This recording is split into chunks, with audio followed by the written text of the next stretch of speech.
Except the screens are busted. Oh, yeah. Okay, all right. It wasn't on Bastille Day, it was.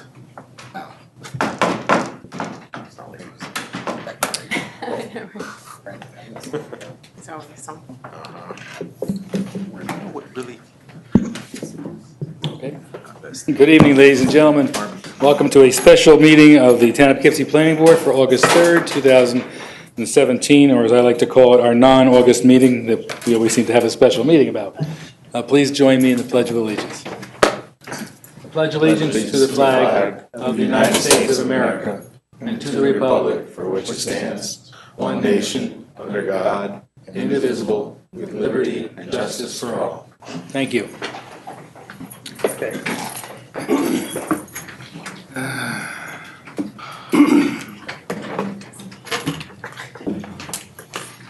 First item on our agenda this evening is McDonald Heights Town Center site plan discussion, an update on SECRA and site plan review on the McDonald Heights Town Center project, a proposed mixed-use development including 288 to 350 residential dwelling units in apartment and townhouses, 85,000 to 185,000 square feet of mixed commercial development, recreation area, and associated parking.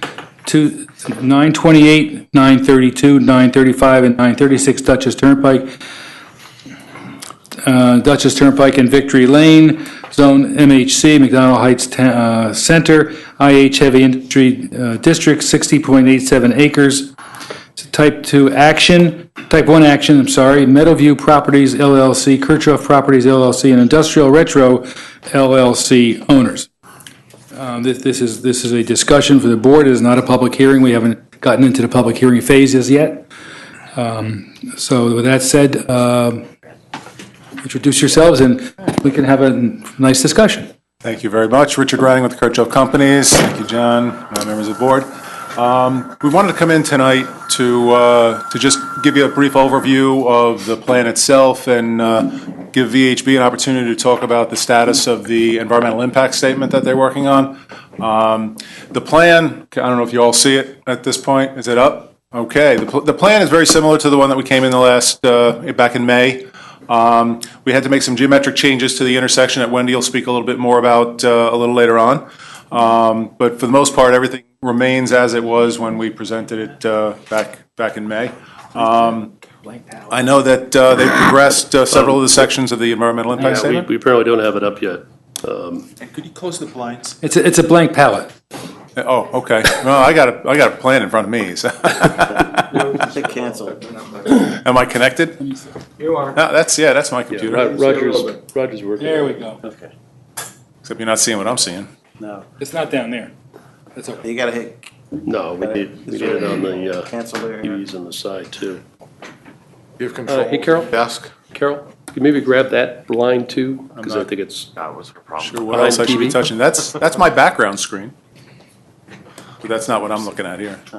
So you're not getting through the system. Well, that's my screen, but I'm looking at a PDF of that plan right Can you now. slide it one way or the other? Sometimes that shows up. Through that screen up there. No, Nope. that didn't work. Try function F8. F8, Yeah. try that. Nice background. Nope. Or F7. yeah, I think it's at our end. He said that's his background. We can do it old school. I can work off the boards. So on one screen. Is that one of those Radio Shack Trash 80 machines? There you go. This is what you're trying to show me? Show my age. Well, that's the plan I'm trying to show them. Interesting. But that's my background screen, but Yeah. that's not what I'm seeing here. Basically. Yeah. But it may be that back.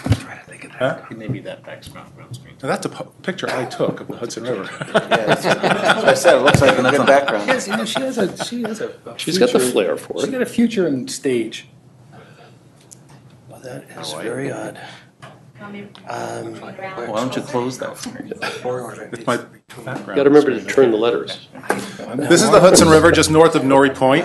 We're not proposing anything there, and I think that the dockage has been defeated, so they're not planning on leaving any freighters there either. I'm not quite sure why we're not seeing what's on my screen. I don't know enough about your laptop to, Well, I'll this work off is of the very boards. odd. You did like function F7. Why don't we, how about we reboot, see if that is. It's not doing anything. Alt-tab. Go ahead. Rich, Keys all you like. let's reboot it. There's an output coming from your computer. What were we just doing there?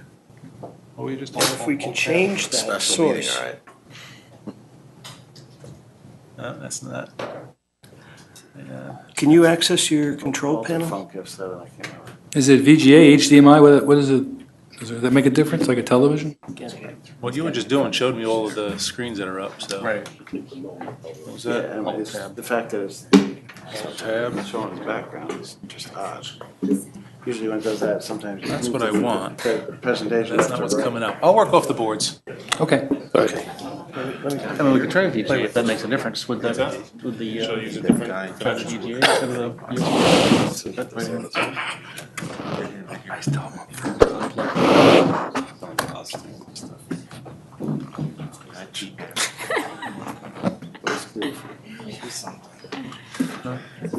That's smoke supposed to be coming out of it?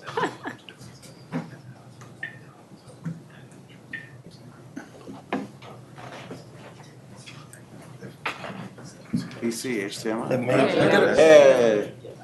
Ah. What's that for me? Here we go. Touch it. Okay. All right, won't touch anything now. Breathe. Thank you very much. Thank you, Roger. Okay, so this is the overall plan. Oh, I thought we were talking about the river. Well, would you rather go back to that screen? Nah, that's underwater, forget it. As I said, that this is principally the same plan that you saw back in May, with the exception of some geometric changes that were made to the intersection that Wendy will speak about. You know, it's the mixed use, it's the commercial with residential above along the Main Street corridor. We worked pretty hard to try and keep that large boulevard entrance, which Wendy can attest to. We kept going back and forth over trying to make it work. I think it's going to be a very attractive feature in the project. There's not much more to say other than what we've done. I've got some additional images here showing slightly enlarged image of that would be the northwest side of 44. You can see some of the changes that were made at the intersection. We had to neck it down as it got towards 44 to allow some turning movements. Now, the driveway to the right is the one that takes you back to the nursing home. Can you point some of those out, please? Yeah, right here is where we had to actually make some changes to the geometry in order to allow simultaneous turning movements. This is Concord Village Road, takes you up to the nursing home. All right, this is that Main Street corridor that I was referring to. These are commercial buildings with residential and office above. These are what we're referring to as live-work units, where someone would have a shop or an office downstairs and perhaps live above it. This is a dedicated commercial building here. These are all residential buildings. These in the rear are elevator service corridor buildings. And these are three-story walk-ups. No elevator in these buildings. We have a series of garages along the back edge here, which we think will be very attractive to the people in these buildings, but they'll be available to anyone who would like to rent a garage space. These units here, which separate the project from the entrance road to Concord Village, are the townhouse units. And we do have some of the architecture I can show you as well. Same, pretty much the same as you saw the last time. This building here is proposed to be a daycare facility. We had 2 daycare facilities that were talking to us about it. We haven't solidified those deals as of yet, but there's a lot of interest. And this is a bank pad right here. Well, yeah, some of the amenities, we have a community center with a pool. This building right here is going to be our mail building and kids club, and it's actually a relocated barn from the barn complex at the Frank Farm. If you're familiar with the area at all, there's a barn that sits right about here, right behind this house, that a lot of nice features to it. So we want to try and incorporate it into the project and move it and relocate it here with a small playground behind it. Large green area here, and this is that large boulevarded entrance we were talking about. We feel this would be a very strong amenity for the commercial corridor through here. We're going to enhance it with, well, we have a pavilion shown here now, some seating and some paths through there. I think it's going to work out quite nicely. It's we brought in a retail market analyst Bob Gibbs, who's renowned for, taking what was a failed retail plaza and making it a successful one. And this is referred to as the Lake Forest model. It was a project that he was involved in that it brought that type of a feel to it, and it turned out to be very successful. This is the other side of the street. Oop, back again, hang on. Okay, again, the green flanked by the commercial buildings, with we're anticipating restaurants, retail, office space on these three-story buildings, more live-work units, and then some more residential buildings. Again, these are corridor buildings with elevator service, and some townhouses through here, another garage building located here. The balance of the property that you see on the original plan back and through here, we're not even seeing the whole thing, is going to be open to, there's some existing walking trails that are going to be allowed to continue to operate. We're going to enhance those. We have a pavilion that we're proposing to put back here. There's another parcel off of Victory Lane that we're going to construct a parking lot on and allow public access to the trails. These trails, which in turn would connect to the Greenway easement that is behind the Dyson racing facility right now. So hopefully this will eventually turn into a Greenway trail that's going to run along the entirety of the Wappinger. We are providing a connection to Victory here, right in through here. This is Victory, which goes into the old Alpha Laval site. We're going to have a connecting road here, and we have two connections to Concord Village Road. Okay. I think that was it in this plan set. Let's see if I can open something else without losing everything now. The preponderance of the commercial is on the east side? Well, we have commercial on both. We have this is the northwest side. We have the commercial corridor right in through here, and then these are commercial uses right there. Yeah, And the then other side. The other side, it's all commercial through the Route 44 frontage and through here, but the rear side and then the side flanking the Darrow residence would be all So there's residential. no big box commercial? No, we have no big box commercials that express any interest. We are still talking to a couple of, I know the last time we were here, the board expressed some surprise at the fact that we didn't have a large single medical office building. We are talking to some medical office users, whether they're going to occupy any of the space in these buildings or they're going to want something slightly different is yet to be determined. But right now, we've earmarked at least 18,000 square foot of medical office space within the project, so. All right. Let's see, I think I have some others in here. This is some of the architecture that we presented at the last meeting. This is the architecture that's flanking that Main Street corridor. Storefront, typical storefront on the first floor. Second floor is going to be occupied by office and/or residential. And the residential, if it's situated up here, is probably going to be two-story. So the first floor above the commercial would be your living space, and the bedrooms would be on the third floor.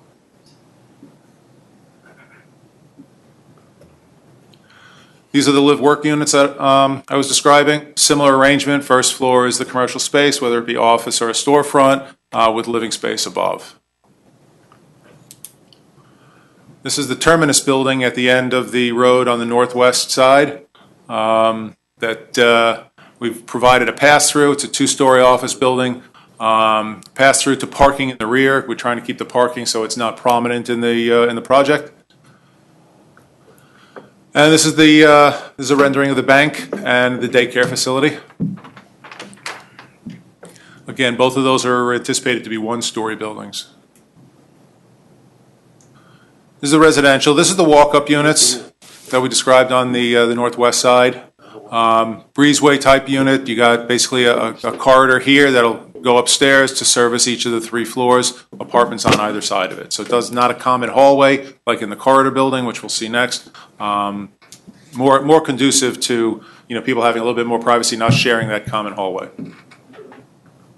And then this is the corridor building, elevator serviced. We feel that this building is going to be very appealing to empty nesters, which we anticipate quite a demand in this project from that. And this is a rendering of the townhouse building, which is the one that flanks or lines backs up against the residents on Darrow to buffer them from the commercial component, as well as along the Concord Village Road. Any questions?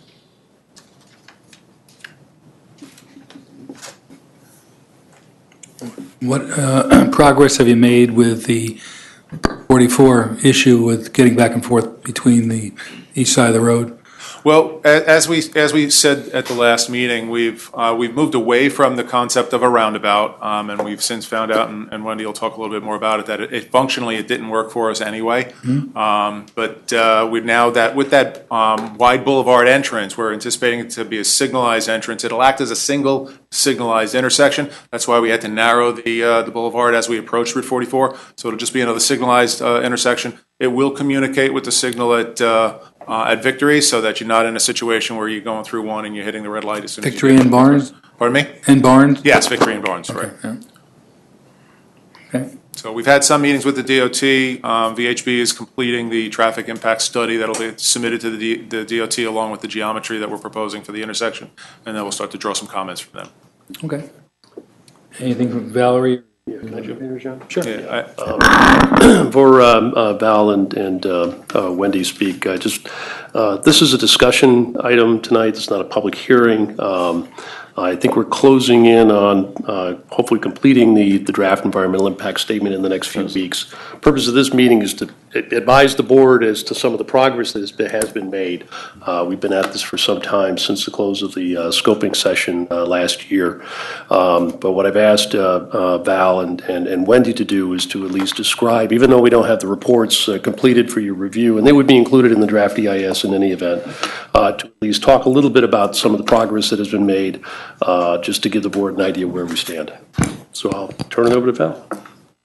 All right, why don't you go for, so I thought since I think the biggest changes that have taken place since the last time you met dealt with the entrance and are associated with traffic, why don't we start with Wendy for traffic, and then I'll update this board as to the various environmental topics that we've reviewed so far and some of the conclusions that we've reached. Okay.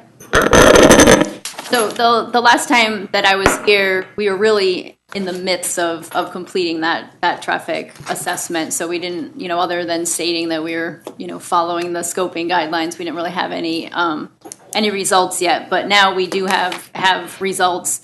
As Richard said, we have had a preliminary meeting with the Department of Transportation just to kind of give them an idea of where we were at and get a kind of a feel of where they are at as well. So we have that. The next step with them is to submit the more detailed analysis and assessments, and they will go through and really look at that our study in detail and comment or, hopefully agree with our recommendations. Specific to what was talked about with the site access, I know there were some changes regarding that, the thought process of that roundabout, and we have done an assessment of that from a traffic standpoint and found that in the morning peak there were some capacity issues with that roundabout, a single lane roundabout as well. So, their desire is actually kind of followed up with that detailed analysis that showed that that's not necessarily the best intersection configuration for the site. And then that next level was that really wide median, and that that change that had the wide median going all the way to Route 44. And the spacing of that, what we found when we analyzed it was enough spacing that the two side streets couldn't really operate concurrently, that they needed to be separated. And with the magnitude of volume on Route 44, it didn't work. There wasn't enough efficiency in it. So that's how that newer design with that kind of coming down, so that the approaches on the of the driveways are lined up enough that they can run concurrently with some left turn phasing and not have to separate. So it makes the signals more efficient and operate the best. So that design would include some left turn lanes on both approaches on Route 44 and 2-lane approaches on both of the driveway to that intersection. Is that narrowing down going to still work for moving trucks coming in and out? Yeah, we've done turning templates and made sure that the appropriate vehicles can get through. We went back and forth for a long time, like he said. We had a lot of different iterations and a lot of geometry, and we looked at a lot of different solutions. Thank you. So As it was mentioned, we are getting close towards, to the end of the environmental impact statement, so that you should have a full version probably within like the next, month. So I wanted to just sort of highlight some of the different environmental topics we looked at and where we were with some of the findings that we have encountered. So the first one we looked at in the DEIS was land use, zoning, and public policy. And this looked at the typical land uses within a quarter-mile radius. We also reviewed the current McDonald Heights centered zoning district and made sure that the particular projects, the proposed action or the proposed project meets the MHC zoning district regulations. We also looked at the town of Poughkeepsie master plan, significant habitats in the town of Poughkeepsie, zoning code, site plan and subdivision regulations, the Mid-Hudson Regional Sustainability Plan, as well as the Greenway connections. And so we provided a summary of how this particular project meets each one of these particular public policy documents. And so what we found is that the proposed project is consistent with land use, zoning, and public policy. We also took a look at community character and the visual impacts. I know that was a concern from the community. In the DEIS, you'll see that we documented with photographs and visual character of the project site. We also performed a GIS-based visibility analysis to identify any sensitive receptors. We also performed a field visit and took photographs of the project site from various places, including Darrow, Thomas Avenue, Barnes, Lutheran Care Center, and Route 44. In addition, we also provided illustrated project visibility through graphic designs, photographic simulations of those different intersections. So when you do see the DEIS, you'll see how the project will look from those various locations. We also provided renderings of materials and architectural design, as well as a level of detail appropriate for the DEIS, dealing with lighting program and also lighting standards. So we do believe that the design is compatible and ultimately that there's no mitigation measures are necessary. And again, this will be for your review in a few weeks. In the geology, soils, and topography and steep slope sections, we identified existing on-site soils and also looked at subsurface conditions and described the topography and steep slopes. And we also prepared a schematic grading plan and potential impacts from the grading of the site. And what we found is that very little steep slopes will be disturbed as a result of this project, and the proposed grading and sediment erosion and control plan will mitigate any impacts on that site. The surface water resources, we delineated and mapped existing streams, wetlands, and wetlands buffers under the Army Corps of Engineers, state and town jurisdictions. There are 2 wetlands on site, one stream were identified. One wetland is only 0.4 acres, 0.04 acres, and the other one is 0.02 acres. Both these wetlands are too small to have been regulated under the town's aquatic resource protection code, and federal law does not regulate wetland buffers or adjacent areas, and the New York State does not regulate any of these wetlands because of their size. So the proposed project will preserve 21.7 acres of land, and 1 out of the 2 wetlands will also be preserved. The other one will ultimately need to be filled, but it's an isolated wetland, and it's not regulated by any town or state regulations. The developer will ultimately need to request an approval from the jurisdictional determination letter, which from the Army Corps of Engineers, which we believe will be not an issue because of the fact it's isolated and it really is not connected with any other significant habitats. Underwater, we also looked at the existing conditions of town-wide water district, its water supply and capacity, as well as what is the projected water demand for this particular project. And we found that the Poughkeepsie Water Treatment Facility has the capacity to accommodate the development, and no mitigation measures will be necessary. We also looked at sanitary sewer and discussed the existing infrastructure. We also discussed the demands of the particular project. And with the proposed upgrades to the wastewater treatment plant, the plant will have the capacity to accommodate the development.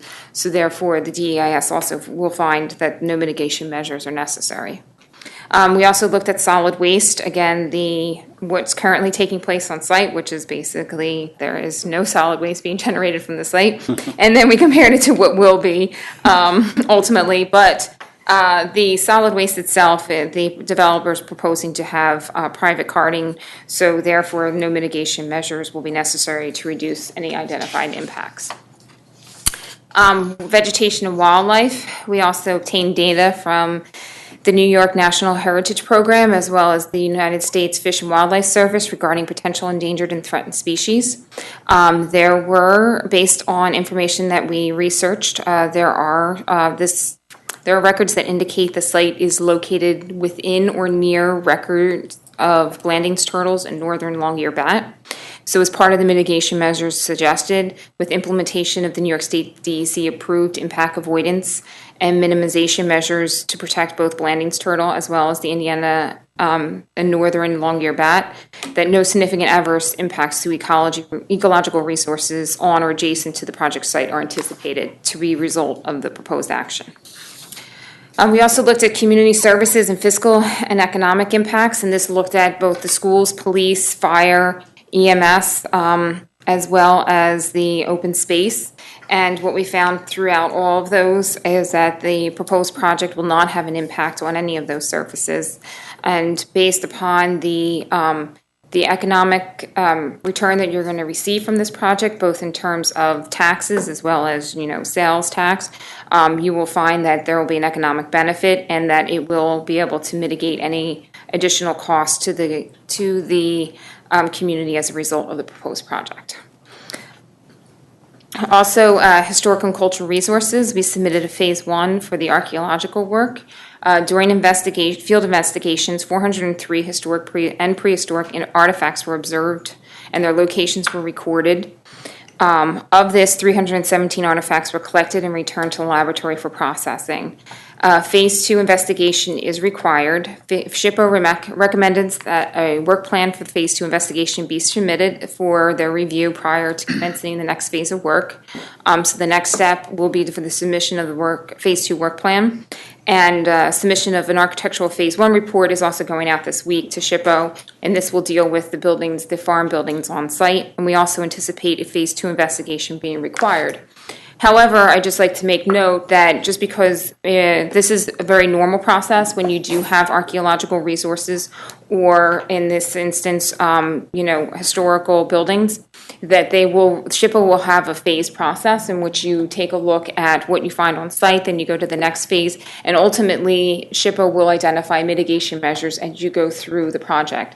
This does not mean that the project will not move forward. It just means that SHPO will have certain requirements that they would like to see as a part that get incorporated into the construction process. And then finally, we also looked at hazardous material, noise, and air. And again, we looked at the qualitatively, what would be the impacts for the, short periods of time dealing with the air quality and noise due to construction-related activities. And again, the proposed project will obey all regulations and will meet all requirements. And there was a Phase 1 and Phase 2 hazardous mitigation study done on site, and both of those found that there were no contaminated soils, and therefore we're not anticipating to have any sort of contribution to hazard material impacts because of this particular project. And then we are still in the process of analyzing the stormwater management and construction impacts, which we hope to finish within the next couple weeks, and that will get incorporated into the DEIS as well. So that's where we are in the environmental review. So I was going to ask a little bit, I was talking about the site access, and I just wanted to mention some of the other mitigation that has been identified, so you're aware of it. The other things that are recommended is that Cherry Hill Drive intersection. Currently, the side streets both have shared left-hand through lanes and then right turn only lanes. And similar to what we found with the wide median is the phasing at that intersection, those side streets have to run separate because of that geometry. So our recommendation is to change that side street the lane usage to a left turn lane and a shared through right turn lane. That allows the timing and the phasing to be more efficient. and would mitigate any increased delay with the project volumes. And then at DeGarmo Road, what we found is that there is some existing congestion during the peak hours at that intersection. And really, we looked at all kinds of, the same phasing and timing changes. And what really is needed at that intersection is a much larger scale mitigation measure at this point, which would be, potentially adding a through lane on Route 44, which is really larger than a typical project mitigation would be. And it would over mitigate the project impacts by far if that level of project was undertaken, and isn't typically something that a single developer would do on their own necessarily. And that is something we talked to DOT about, the condition of it now. So although, obviously there's more volume, there's already congestion, there's more volume with the project, but kind of already some congestion there. So that is something that DOT is aware of. We had those discussions and, told them that they, during those meetings that we had. And then just one other thing I want to point out was some of that connectivity that was talked about, like having driveways onto Victory Lane and then onto Concord Village. That helps with overall distribution of traffic. And one of the kind of offerings that the project brings in is at Concord Village is that during those peak times that people that are on Concord Village can actually then utilize the site and that signalized intersection at the site access to kind of mitigate an existing, condition where it's harder to get out of on an unsignalized side street. They will now have that option to also utilize the site and get access to that signal. So those are a couple other things that are pointed out in our study. Okay. So was DOT at all interested or seem amenable to doing anything with the Garmo Road intersection? We really didn't get into that detail because we hadn't really provided them with all of the, our numbers and analysis. It was really kind of an introduction just to talk to them. I've worked on other projects where there's similar situations where the mitigation measure is very, far beyond what the project impacts would be. And, from a financial standpoint, doesn't necessarily fit into a private development project. So it's something we definitely will talk to them further about. But it was, we don't have an answer yet. But well, at least you put it on the table a little bit. Yeah, exactly, and that's why I wanted to, make sure I added that so you guys are aware too when you review the documents that it's in there and DOT is knows of that. Okay, thank you. Just had a question in similar vein to the increased traffic. Is there any further discussion on a connection to Darrell Place to help them get out better? We are in discussions with one of the property owners about trying to gain some access there, but we haven't progressed them enough for me to be able to commit to being able to do it as of yet. Okay. As soon as we have that ironed out, we'll meet with the people on Darrow and see if that's what they really want, and Okay. before we Sounds propose good. to move forward with it. And or some topography issues the further up you get, so. Yeah, I think it's doable with what we've considered. It's just a function of being able to get, If they want- everything yeah. in order before we can actually commit to doing it, as well as talking to the residents of Darrow, because they've previously expressed some reservations to those connections. Yeah, they have to agree as Right. well. Thanks. Peter? Two quick questions. It looks like you're going to Van Wagner Road for the municipal sewer on the west side, which seems like a sensible thing to do. Well, we are not proposing that as of now. I believe Neil is trying to coordinate a meeting with the town engineer's office to find out what the feasibility of that would be. We are still proposing to collect all of the wastewater and transfer it to the existing wastewater treatment plant behind the Poughkeepsie Business Park and expand that facility to service both us as well as the Poughkeepsie Business Park properties. The other thing is the commercial development, the 85,000 to 180. Are you doing that because you think that you can fill those buildings, or are you doing it because it's a requirement of the statute? Well, it's a little of both. We have some interest now that the project is becoming more realistic. So we are seeing some interest in some of that space. Whether we're going to be able to fill all of it right away, we're not sure. But I think once we start building, we'll see some additional interest. I ask because we're looking for ways to mitigate the traffic, and nobody wants empty buildings sitting there. It's not to your benefit, and it's not to the town's benefit. We wouldn't propose to build them until we actually had users for them. So. Yeah, I'm just thinking if you were to maybe discuss it with the town board, if you thought that maybe that requirement was too restrictive, They've shown some flexibility in the past. I think particularly when it comes to town centers, if that's not a realistic number, as I said, I think it would be mutually beneficial if you could decrease that number if it's not something that's doable. Right. Better for the traffic, for everybody concerned. Yeah, Neil's expressed that to us in the past, the potential for that to be, for that zoning to be changed. It doesn't hurt to ask. Right. Yeah. Right. Hi, just to follow up more, Jeff Kane with Kirchhoff as well. And one of the other thing I'd just like to, as an overlay on there, is that the commercial, having commercial is important, we believe, to the overall vision of the town center. So it's it's important for us to have it there, and it's not just a zoning issue. It really is part and parcel of what we're looking to create there. And you're right, finding that magic number of what's doable is hard at this stage, and so it really does get developed on a demand basis, I think. But we certainly appreciate the comment. Andy, you have anything from engineering? No, not at this time. Mr. Chairman, just want to also mention, we've got a meeting coming up, I think, next week with the folks at County Loop Bus to have a conversation with them about possibly serving the site as well. The sewage plant behind the old Deal Valve discharges into the Wappingers? Correct.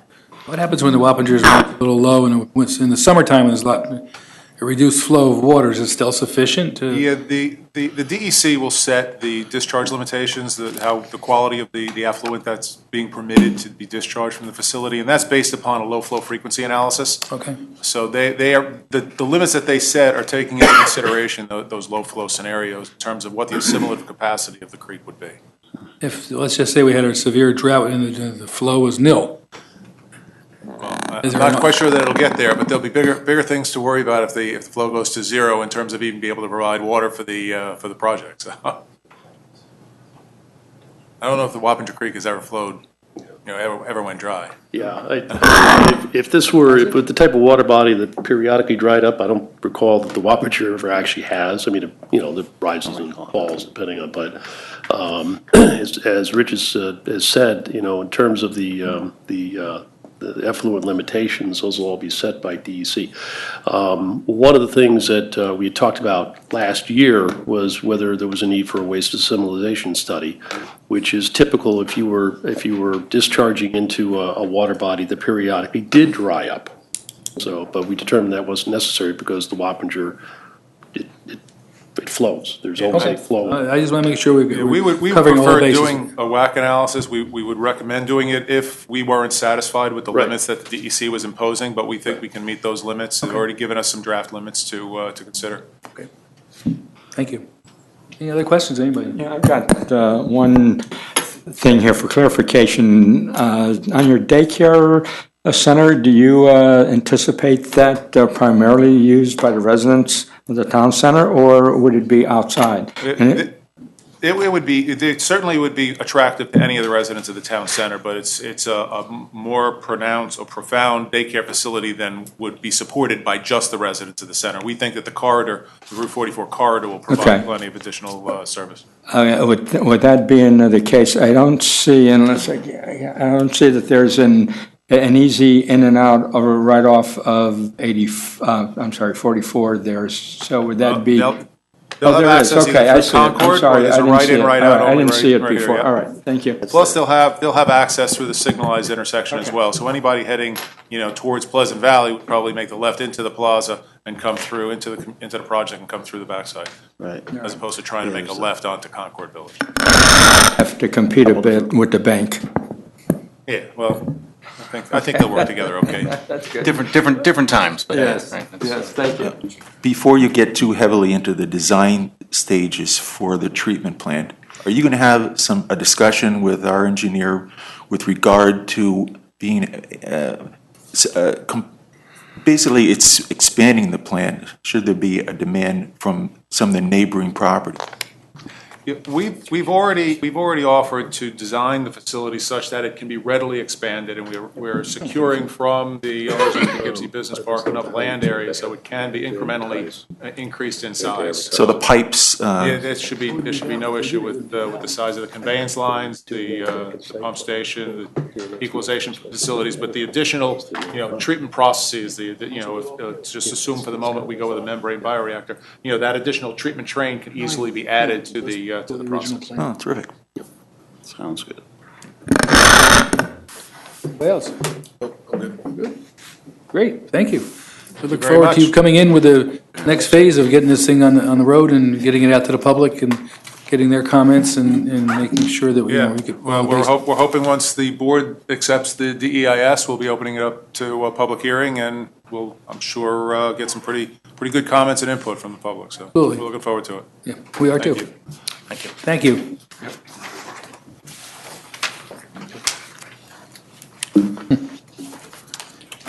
Okay. Thank you. Thank you, Valerie. Thank you, Thank you, Wendy, Valerie.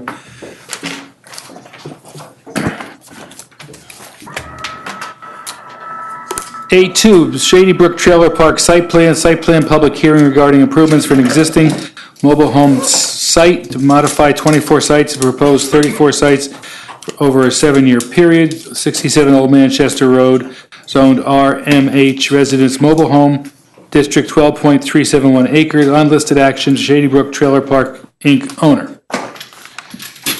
On this particular application, the town board had recently approved that the planning board could issue special use permits. The advertisement for this particular project went out, but due to the timing, we weren't able to advertise the special use permit portion of that. So I'm going to suggest that we hear the applicant this evening. We're going to open the public hearing. We'll adjourn it till September 14th, at which time we'll hear the application and we'll do the special use permit public hearing and be able to take care of this particular project all on the 14th of September.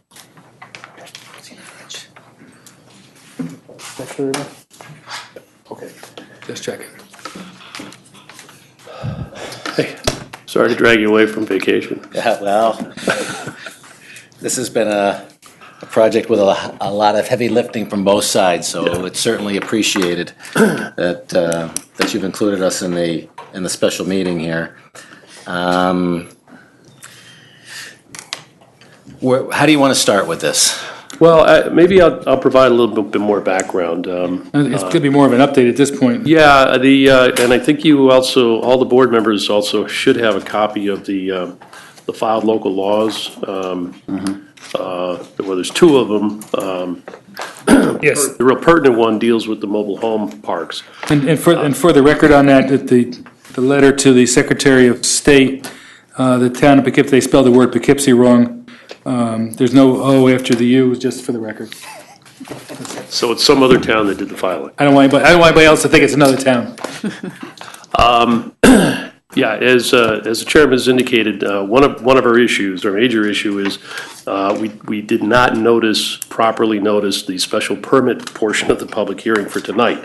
We did on the site plan, which was part of the original application when we started this process much earlier last year. But the amendment that was adopted by the town board most recently was really modeled on the cluster subdivision section of our subdivision regulations that really allow the planning board to grant waivers to the setback and other requirements that you see in the mobile home portion of the zoning code. And this is a special case, and if you read the legislation, we did talk about this, the board made a recommendation in favor of it, but it was drafted and adopted specifically with Shady Brook in mind, to try to get this project through the process. It became very clear last year as we were working through some of the site plan issues, in particular, that in order for the operators to meet the usual and customary requirements of the zoning code with respect to layout and separation distances between units and the leased lots that have been in the code for a long time, they wouldn't have a project. And the density is important here because this, let's face it, this is a business. Tenants have to pay rent, and this was also at a period of time when the town was also pushing very hard for removal of units that have been installed and modified without benefits of permits. So with that kind of background in mind, this is the amendment, and again, we've talked about it, gives the planning board the authority to approve this plan. And basically by approving the plan, you are expressly granting waivers from the usual customary setbacks for mobile home parks, because this is a unique case. Many of the units are in order to really get this project to work, particularly from an economic as well as a site plan standpoint, because we have a portion of the project in the floodplain. The units need to be much closer together than what the code normally allows. So that's when you go through the local law that was adopted a number of weeks ago. That's the basis on which this plan is being presented, and the staff is recommending an approval. Of course, that being said, we had a problem with the special permit notice. It didn't make it in the paper, so the recommendation is to hold everything over to September 14th and do everything on that evening, and try to do a piecemeal, because we still have to notice the special permit portion of the public hearing anyway. So I'm just providing that way of background. I don't know, Larry, if you and Deneen have anything you want to add. Well, we do have a question, and I don't know if Eric, we just mentioned it to Eric. Is there any way that there could be, that the planning board could consider a contingent site approval of the site plan aspect this evening, and just hold over the special use permit till September? Because let me explain why. Let me explain why. The reason why is, this has been a long and torturous, ongoing for both sides, for multiple sides, for your building department, for your planning department, for the owner. And what is, become increasingly critical is the timing from everybody's perspective. The building department really wants the violations taken care of. The owner needs some mechanism to help them secure financing or to make this marketable so someone with financing can make those things happen. I think with some form of a conditioned approval, it frees that, it facilitates that, at least partially, for them to be able to start moving in that direction and try to start moving. Because the fear is that with all this work, if the marketing end of it and the finance end of it doesn't precede some of what's coming, which will be, the replacement of those trailers, then the project may not be viable. So basically, they need to get moving on the financing end of it to try to make some of those things happen. If some of the units are mandated to be removed before that happens, the project may not survive that. So I know that's not before September 14th. We were actually hoping that conditioned approval would happen this evening, and we understand. But you're saying between now and September 14th, something? Well, I think what's going to start happening is, my understanding is that building is as much as we're on the tail of getting this planning approval, I think building is really on moving forward with enforcement of the violations as well. So I think it is. Have you received a recent communication for building? Yes. The only communication that I received was to provide a list of who owns what trailers and where they're living, and I've provided that. Okay, but I'm not aware of that. When was that? Wayne first asked me for the information that was registered with the state. That was probably 3 or 4 weeks ago, and Okay. I sent that. And then he followed up with an email to me maybe 2 weeks ago asking me for a list of who's living there now, in what units, and whether or not they own the units. And I provided that to him probably last week. Okay. All right, I wasn't aware of that, just fresh back from vacation myself, so. Let me throw something else out there too, which I'm sure was going to absolutely delight the planning board.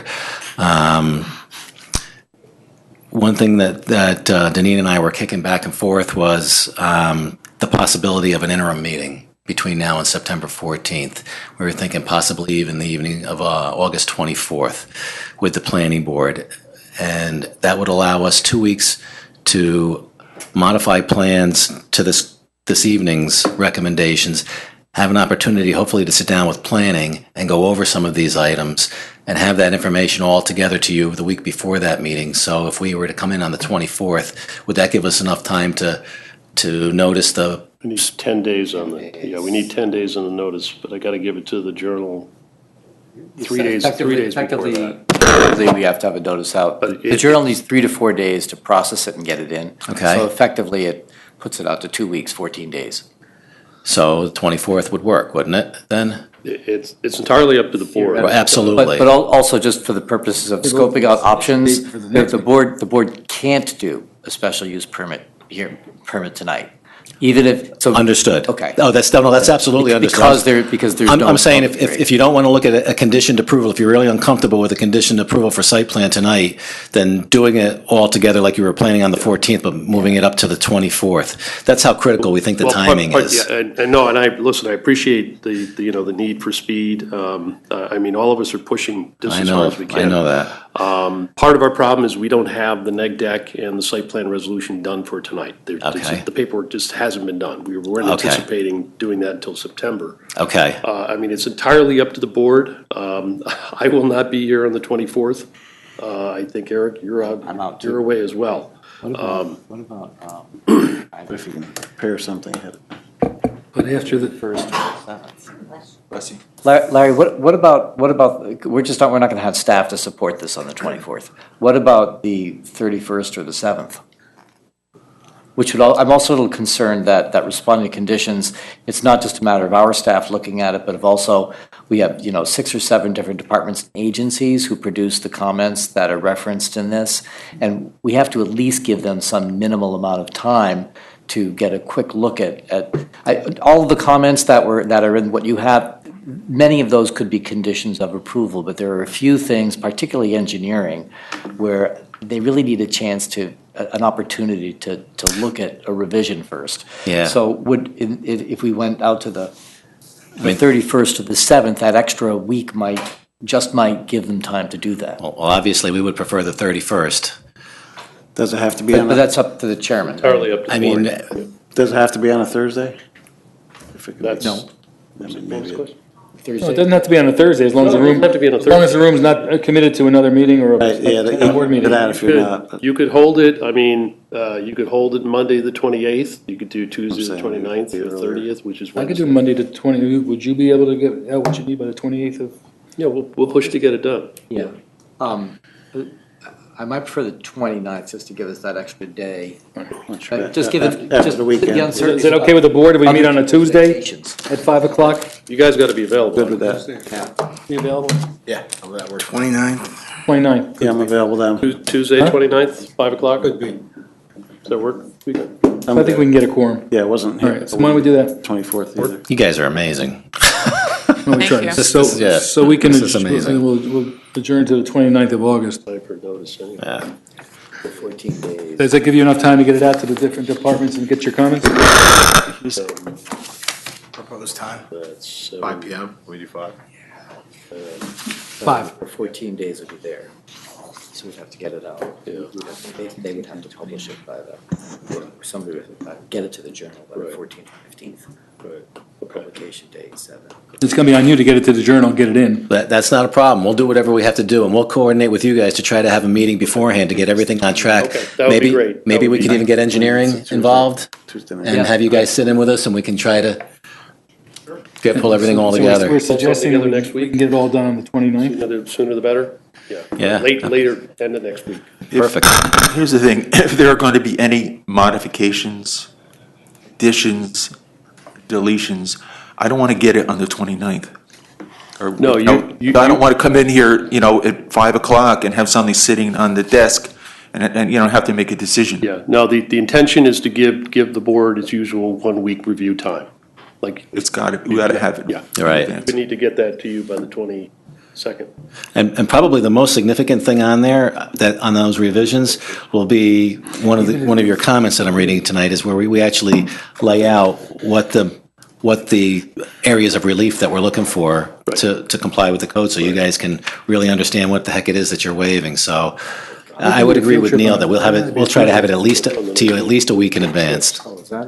Yeah, so we can move with him here. We could even do it on an extra day. We can do it, instead of a Tuesday, we could do it a Wednesday if we had to, The sooner we, before the meeting. yeah.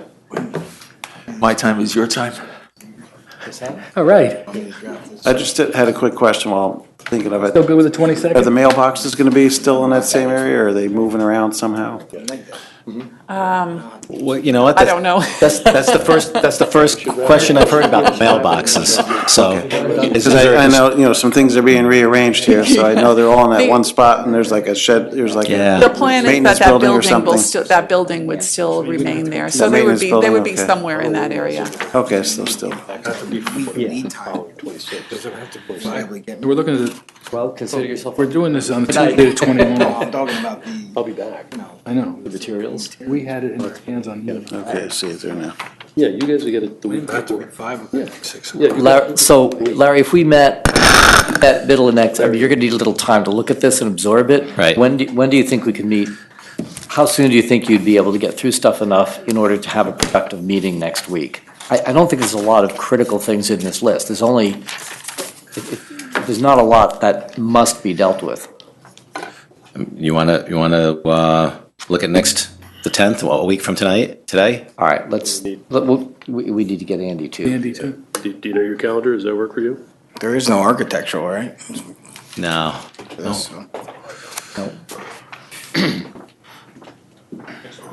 Thursday's fine for me. But let's talk on the phone and we'll pick a time for next. If we can get this to the board, I mean, it doesn't have to be Tuesday the 29th, but no later than Wednesday the 30th.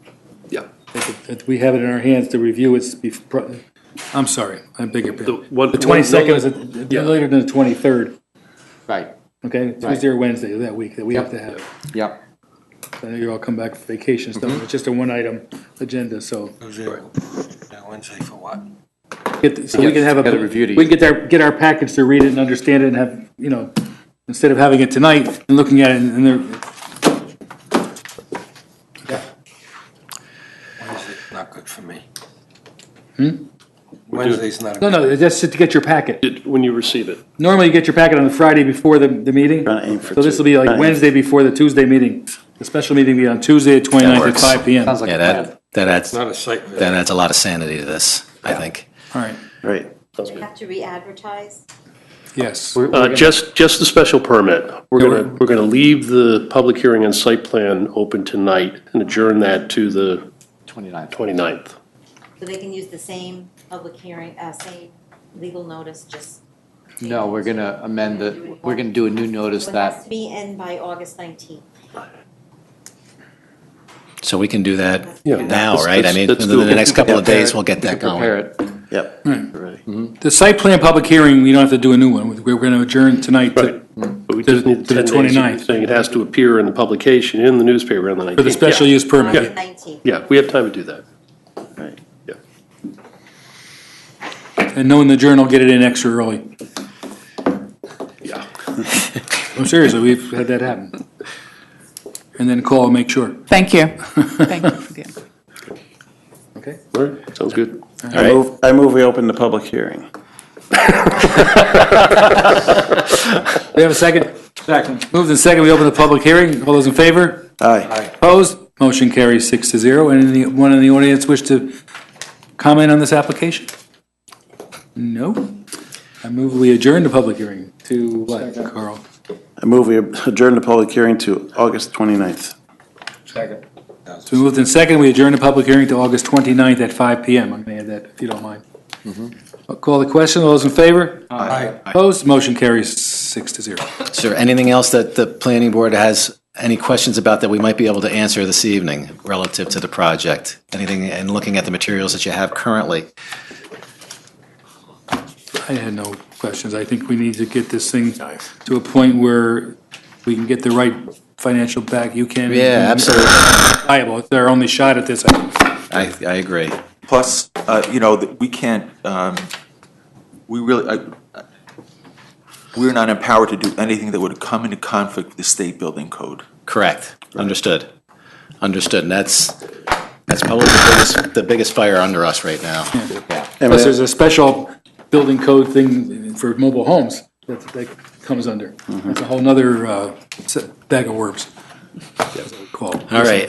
I mean, it looks like you're moving moving things out of the flood area, right? There is no floodway on site. All the floodway is behind the berm. I know there's a lot of comments that pertain to that. Okay. We did move a lot of the reason for the density issues is because we're basically not utilizing the area that's most prone to flood. Right. And everything else, all of the buildings are a minimum, all the units are a minimum of 2 feet above floodplain now. Sounds good. So, Okay. all right. Thank you. Thank you Thanks, again. Frank. Thanks for coming down. Oh, thank you. Actually, I think we need one more resolution. Yeah. Deferral? Right. No, we didn't. We need to defer, you're right. I move that the planning board defer consideration of a secret determination and of the site plan and special use permit approvals, subject to the following 1 through 9. Moved in second, and we defer. Based on what he just said, call a question. All those in favor? Aye. Opposed? Motion carries 6-0. C1, Crown Castle Verizon Communication Tower Site Plan and Special Use Permit Review regarding replacement telecommunication monopole at the Poughkeepsie Day School, 244 Boardman Road, zoned IN institutional, district .266 acres, Poughkeepsie Day School owner. This is a carryover from our last meeting because of the timing with the issuance of the special use permit. Right. Filing for local law, yeah. Right. Right, gotta be technical. Public hearing.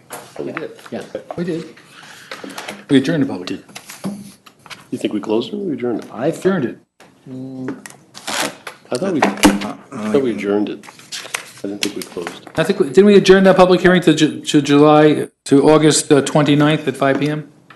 Yeah. No, July Well, 20th. yeah, the previous one we just did. Got it right. That we I think did. we closed it. In July, we closed it. Here's the decision. But for this one, it's closed. This one. Crown Castle. Oh, I'm still in Shady Brook, I'm sorry. Yeah. Shady Brook was Oh, adjourned. no. I thought you were talking about Shady Brook. We're good. Okay, Crown Castle. Did I sit down too quickly?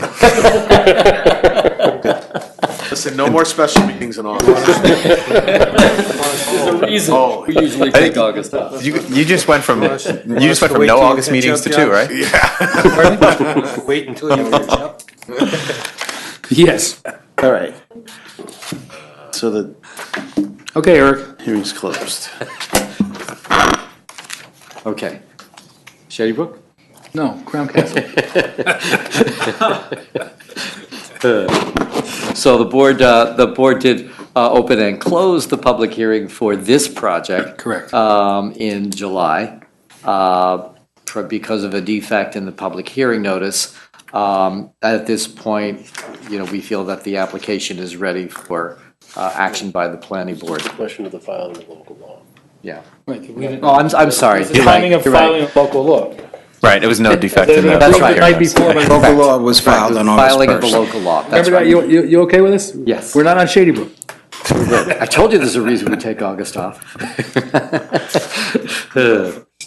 So the staff is recommending that the board proceed with seeker negative declaration and then with a special use permit and site plan approval, and you have resolutions to that effect in your packet. The one change I will mention, I sent out a supplement a couple of days ago. In the site plan comments in the middle of page 2, the applicant provided documentation that addresses comment number 3 regarding the Cultural Resources Survey report. And we now have that. That comment is satisfied. You can leave it or take it off. Doesn't matter. Okay. Good, as long as it's. That was the subject of the supplement that went out a couple of days ago. Yep. Okay. Do you have anything you want to add to what we're doing, or you're good? I'm good. Okay. Go around the board, is there any comments? Comment, Peter? One, under the special use permit on page 2, under general criteria A, it reads that there would not be any detrimental effect to the establishment of such use or other uses within the district. Then it goes on to say, I just want to add one clause. It says here, the site does not require any outdoor lighting other than FAA mandated beacon light on the top of the tower and equipment lighting for maintenance purposes located under equipment platform canopies. Again, because of the proximity to the airport, I just want to add there, and the facility is in compliance with FAA regulations in all other respects. Because the height of the tower, Yeah, that's. I asked the question last time that we had received documentation that it was in compliance with the FAA. I just want to include it in here. Yep. That it's part of the, I just want to add, and the facility is in compliance with FAA regulations in all other respects. Sounds good. So you want to add that? At the end of that sentence, the sentence that ends canopies. Okay. Page you on, Peter? It's page 2 on the special use permit. Item A. He's looking at the resolution. Oh. The one from the other town. And you wanted to add what again? At the end of the sentence that ends in the word canopies, I want to add, and the facility is in compliance with FAA regulations in all other respects.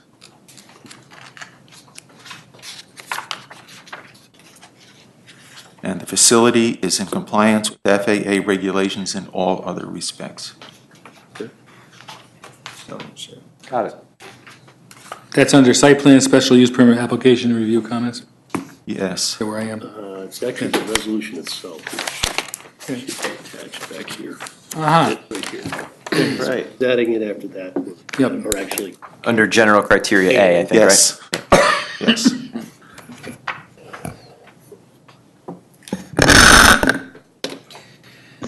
Okay. That covers all the bases. Yes. Good, okay. Well, I move that the planning board as lead agency hereby determines that the Crown Castle Verizon Communications Tower site plan would not have a significant adverse effect on the environment, and that no environmental impact statement will be required for the reasons set forth in the secret negative declaration for an unlisted action dated August 3rd, 2017. Second. Moved and seconded.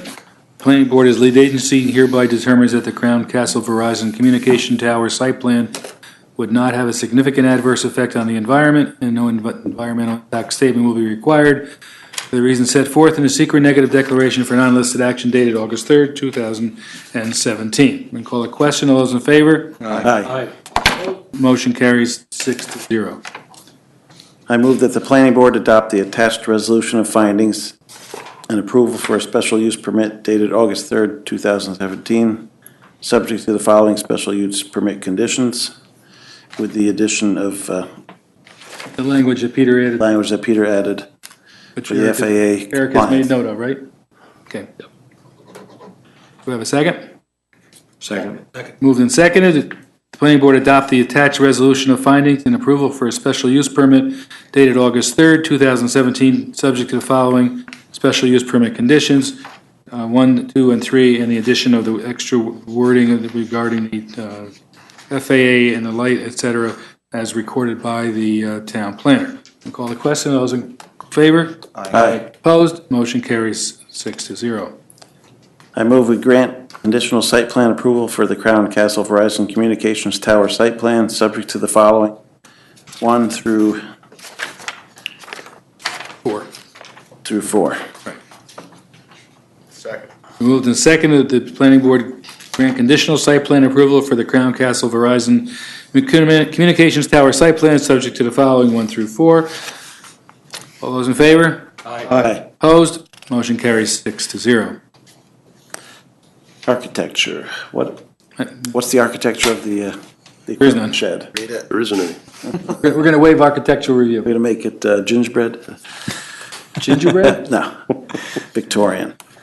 I move that the planning board waive architectural review for the Crown Castle Verizon Communications Tower project. Moved and seconded, the planning board waive architectural review, the Crown Castle Verizon Communication Tower project. Call the question. Those in favor? Aye. Opposed? Motion carries 6-0. Okay. Thank you. Thank you very much. Okay, so we're done with Shady Brook. I was still thinking you were. No, I thought you said did we? No, it came up and I went on to the next. Yeah, that's all right. Greystone Apartments, site plan review to convert the existing offices in the basement of the first floor of 36 Violet Avenue into 6 one-bedroom apartments. 36 and 42 Violet Avenue, zoned RM, residence multifamily, 0.64 acres, Greystone Programs Inc. owner.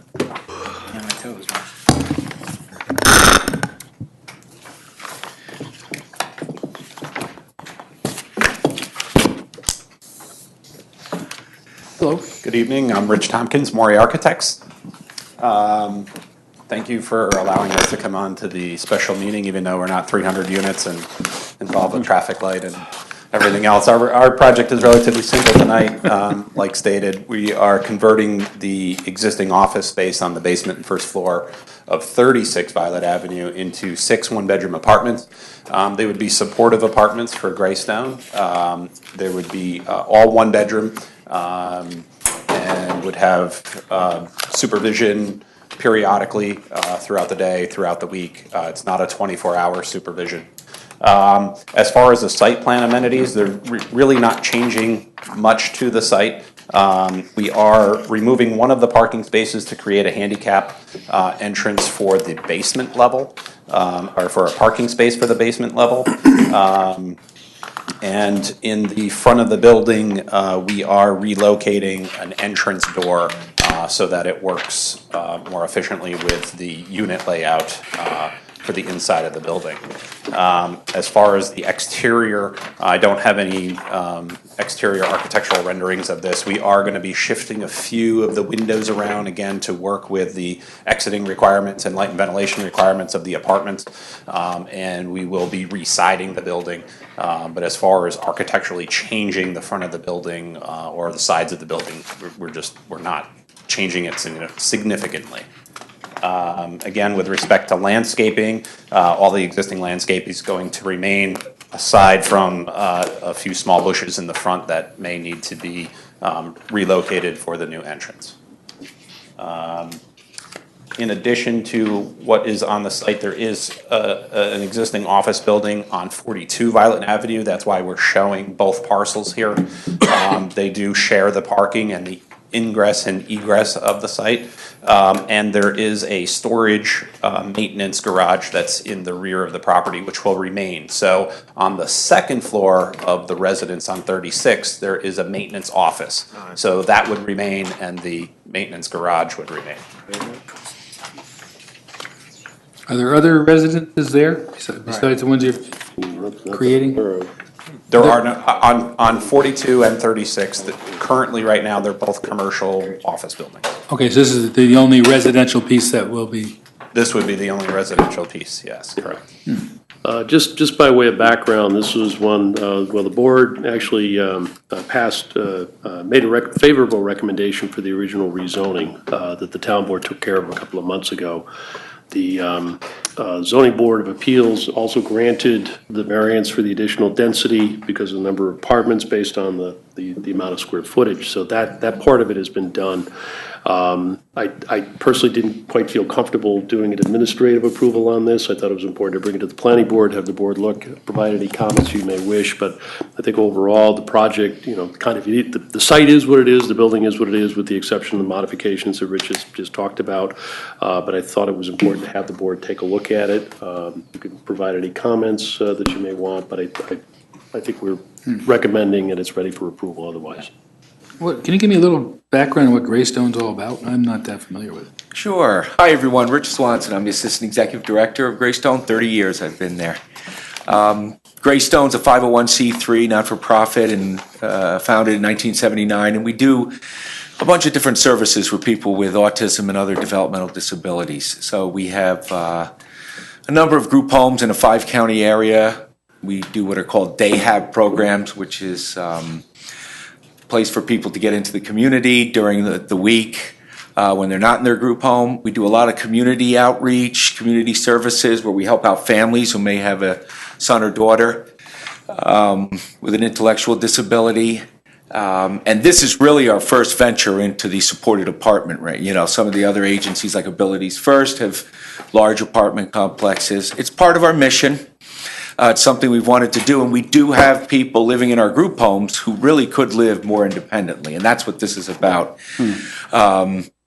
And that's the way our system with OPWDD is working now. There's very little new group home development. So if you want to open up a bed, you need to move somebody. So these are taking some of our very capable, independent individuals who can take public transportation, give them an opportunity to live independently, and then whatever group home they may come from, look to backfill with some of the people who are coming out of residential schools, like the Anderson Center.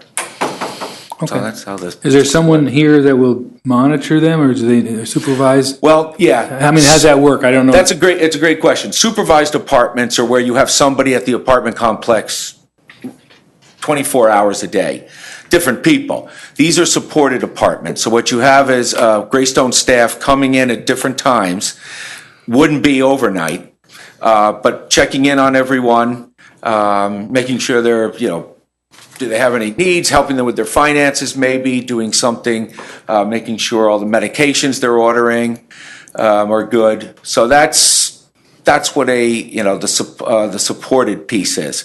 It's a more independent living style than the supervised. I think the one up the street that, I don't know if it's ARC or Abilities First, that's a supervised. So there's no supervision on site for the folks that will be living there? Right, not 24 hours. There are people coming in and out. Every day, so every day someone's looking in? Oh, absolutely. Oh, okay. Yeah, I'm sorry. They're still part of your program.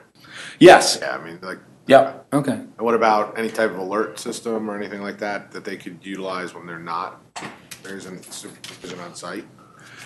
Are you saying when they need somebody? Like they needed help, Yeah, the building's being sprinklered, obviously, for safety, but we're talking about individuals who would have their own cell phones, phones in their apartments.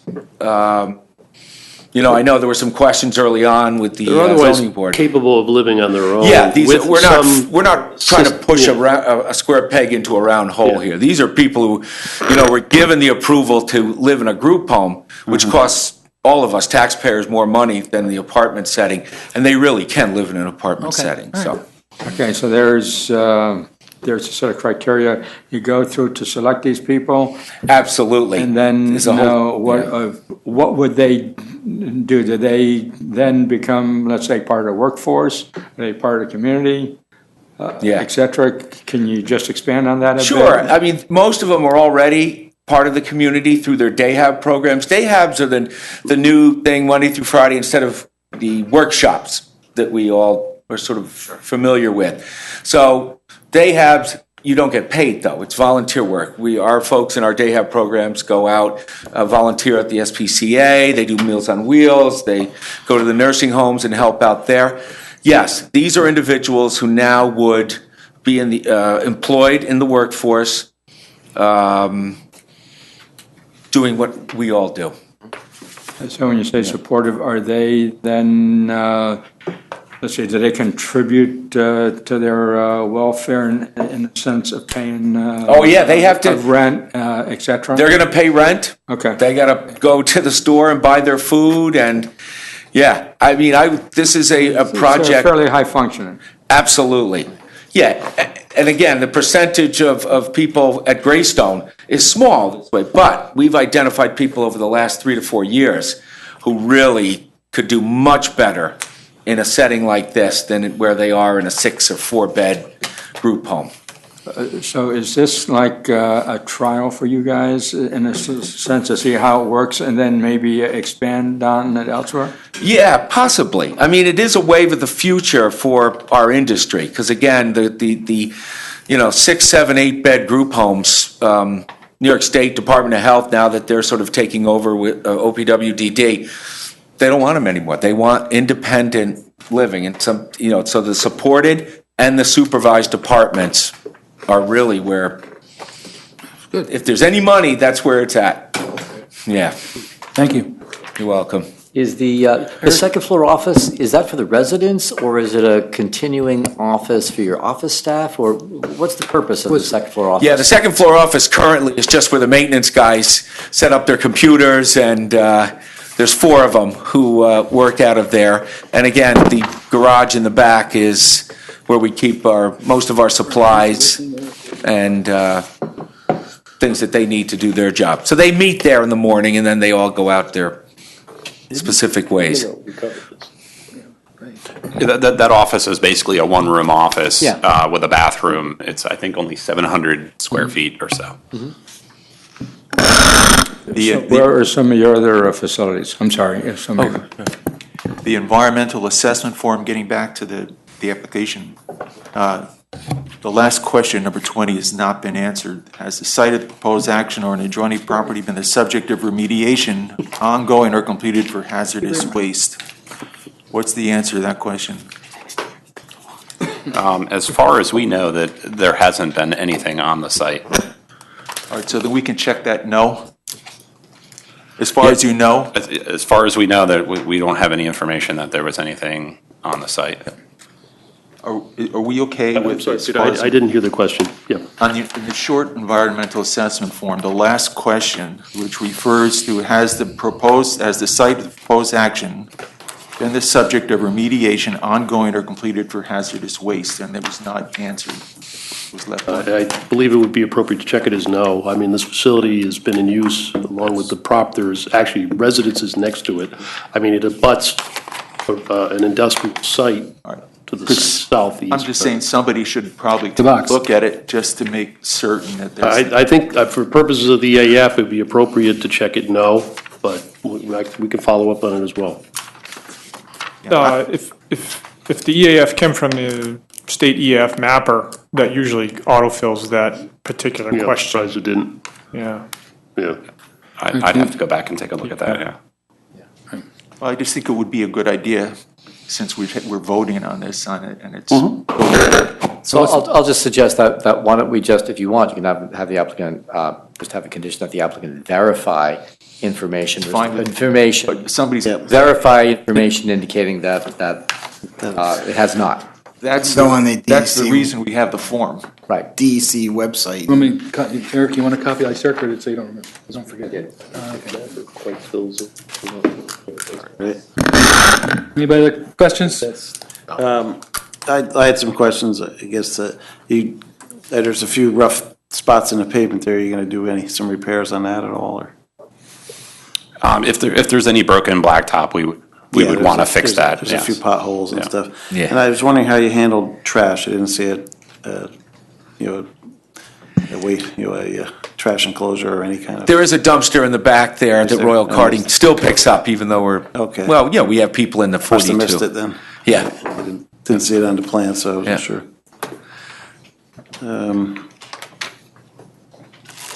Let's see. I guess I also was wondering about the county comments, it says you have too much parking there. Can there be a little outdoor green space, a picnic table or something that the residents can use? Absolutely. Yeah. Okay. You can fold something like that into it. Yeah. Yeah, I just received the county comments earlier, Okay. so we haven't had a But chance our to look at plans that. were to, yeah. You'll put something in there?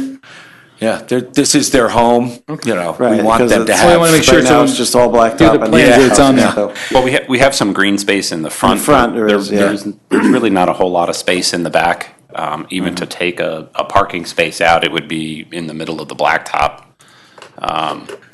So, I didn't get a chance to really digest this yet, but there really Yeah, is he's not. just saying you had so many you had more parking spaces than you needed, so if some amenity could be done for the residents living there. Yeah, we can take a look at that, sure. Thank you. Ben? Somewhere in here, I don't remember where I saw it, somebody asked about, there's only one egress from the basement? Only one way out, is that right? So that comment came today from the Fairview Fire Department. And there is one exit. There's only 2 apartments on the lower level, and by building code, there is only one exit required for that. We are providing egress window units from those two apartments. On the south, on the north side of the building, it's basically a walkout basement, which allows us to have that exit. As we go to the south side, the grade does climb a little, so it's not a direct walkout on the south side of the building, which is where the other end of that hallway on the interior layout occurs.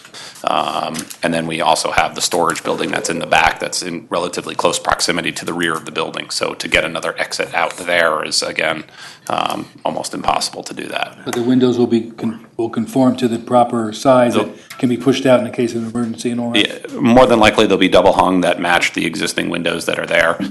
And it would provide the egress, emergency egress from the windows of the 5.7, again, which would be required by code.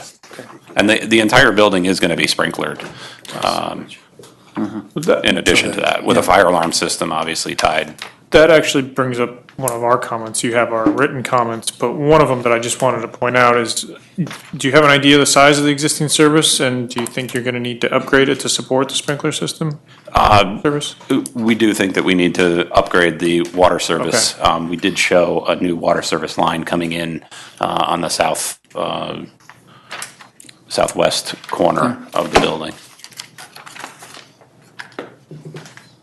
Oh, I see.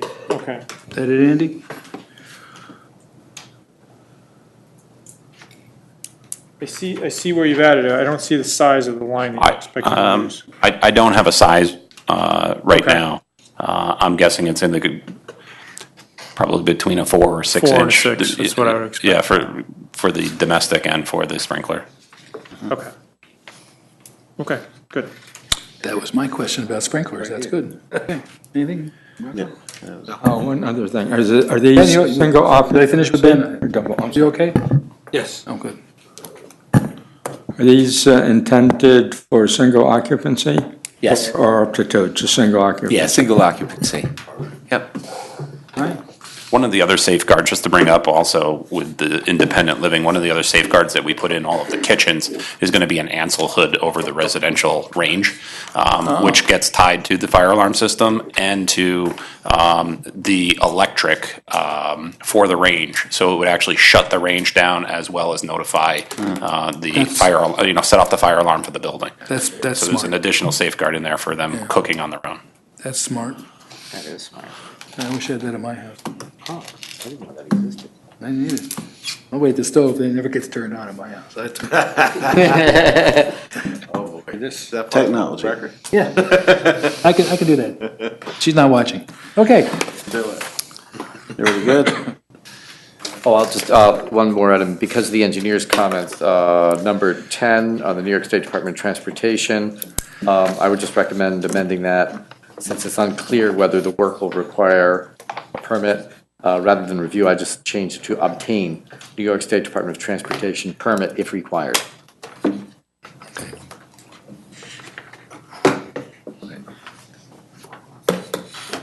All right, I move that the planning board waive the site plan public hearing for this project in accordance with Town Code Section 210-151 sub D. Second. We moved and seconded, the planning board waive the site plan public hearing for this project in accordance with town code, section 210-151D. Call the question, all those in favor? Aye. Opposed? Motion carries 6-0.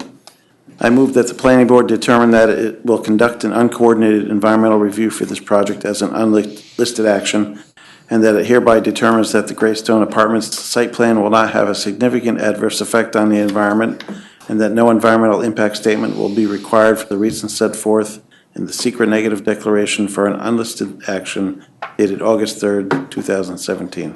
Second. Moved and seconded, that the planning board determine they will conduct an uncoordinated environmental review for this project as an unlisted action, and it will hereby determine that this Greystone Apartment site plan will not have a significant adverse effect on the environment, and that no environmental impact statement will be required for the reasons set forth in the secret negative declaration for non-listed action dated August 3rd, 2017. Call the question, all those in favor? I just want to make sure that we include that item number 20 in the short environmental form would be. Actually, I was going to put that subject to under verify. the approval, but okay, we can add it there. Okay. That the box be properly, short environmental Verified. form. I just wrote down, if this is okay with you, I just wrote, provide information regarding EAF item number 20, verifying that the site is not the subject of remediation. Good. Sufficient? Amend my motion for that.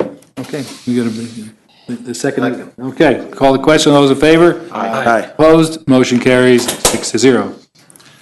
I move that the planning board grant conditional site plan approval for the Greystone Apartments, subject to the following, 1 through 11, with number 10 modified as per Eric, and perhaps number 12, discussions tonight, including an amenity for the residents, the county comments. Moved and seconded. Call the question. All those in favor? Aye. Opposed? Motion carries 6-0. Architectural review. Is there, do you have anything to show us architecturally? I don't, I wasn't prepared for that originally. Okay, so we can do that at a future date? I can do that. I guess really the question is, because the exterior changes are so minor, is that something? You're going to be adding some windows and changing the windows and the look? We're going to be changing some of the windows on the facade of the building on. How about we let You mentioned siding as well? Well, with changing the windows, we're obviously not going to be able to match the siding, so we would be. Leave that up to staff? Yeah, why don't you just, Were you gonna do? comfortable delegating the submittal of renderings, samples of materials to staff, then I'm fine with that. I'm But, I comfortable. mean, are we planning the same color and material type of siding and that kind of stuff? We haven't or- discussed color yet, but because I guess the 42 is the same color currently as 36. Is it gonna be hot pink? No. Not going to be hot pink. That's what we're No, just checking. That's not one of the standard color Well, is options. it going to be of the gray vinyl stone? Is it siding. going to be gray stone? Gray stone. Gray stone works. Okay, all right, okay, fine. Looks good. It'll look Okay, like so it's- I move with let staff conduct the architectural review with the materials that are submitted and work with the applicant on that. Have a second? Call the question, those in favor? Aye. Opposed? Motion carries 6-0. You're good to go. Perfect. Thank you you. very much. Great project. Yeah, it's gonna be fun. That's going to be, It's cool. Cool good for us. you. I like a man who likes his work. That's good. Good. Thank you. All right, Have thanks a a motion to lot. adjourn. Second, I'll make a motion. What do you need? Second. I need a motion. I'll make a motion, we adjourn. Okay. Second. Then moved and seconded, we adjourn or terminate as. Terminate the meeting. Call the question, those in favor? Aye. Opposed, motion carries 6-0. Thank you, everyone. We have one thing that we want to discuss, it's got to do with the, Eric? Yep.